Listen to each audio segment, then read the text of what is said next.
రవితేజ హీరోగా సీను వైట్ల డైరెక్షన్లో తెరకెక్కిన సినిమా వెంకీ 2004లో విడుదలైన ఈ సినిమా మంచి విజయాన్ని అందుకోవడమే కాదు, ప్రేక్షకులకు ఎప్పటికీ గుర్తుండిపోయే సినిమాల్లో ఒకటిగా నిలిచింది. అందులోని పలు సన్నివేశాలు తలుచుకోవడమే ఆలస్యం, ప్రేక్షకుల ముఖాల్లో నవ్వులు పూస్తాయి. తాజాగా ఈ సినిమా సీక్వెల్ ఏ హీరోతో చేస్తారనే ప్రశ్నకు శ్రీను వైట్ల సమాధానమిచ్చాడు.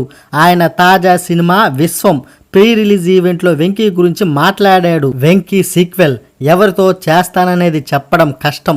అందులో నటించే హీరో ఖచ్చితంగా నాకు మంచి స్నేహితుడై ఉండాలి. రవితేజ నాకు మంచి ఫ్రెండ్ కాబట్టి ఆ సినిమా అంత బాగా వచ్చింది.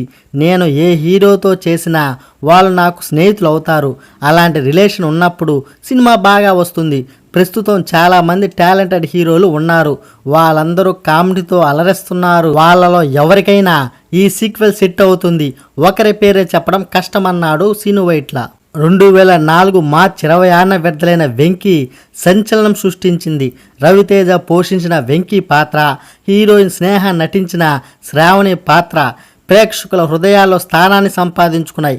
హీరో ఫ్రెండ్స్ గ్యాంగ్, అలనాటి గజాలాగా బ్రహ్మానందం, బొక్క సుబ్బారావుగా ఏవిఎస్, ఇలా ప్రతి ఒక్కరూ వారి కామెడీతో అదరగొట్టారు. ముఖ్యంగా ట్రైన్ సీక్వెన్స్ సినిమాకి హైలైట్ అని చెప్పాలి. ఇప్పటికీ ఆ సినిమా దృశ్యాలు సోషల్ మీడియాలో షేర్ అవుతూనే ఉన్నాయి. దీనిని సీక్వెల్ రావాలని ఎంతోమంది కోరుకుంటున్నారు. ఈ సీక్వెల్ గురించి మీరేమనుకున్నారు కింద కామెంట్ చేసిన ఫ్రెండ్స్.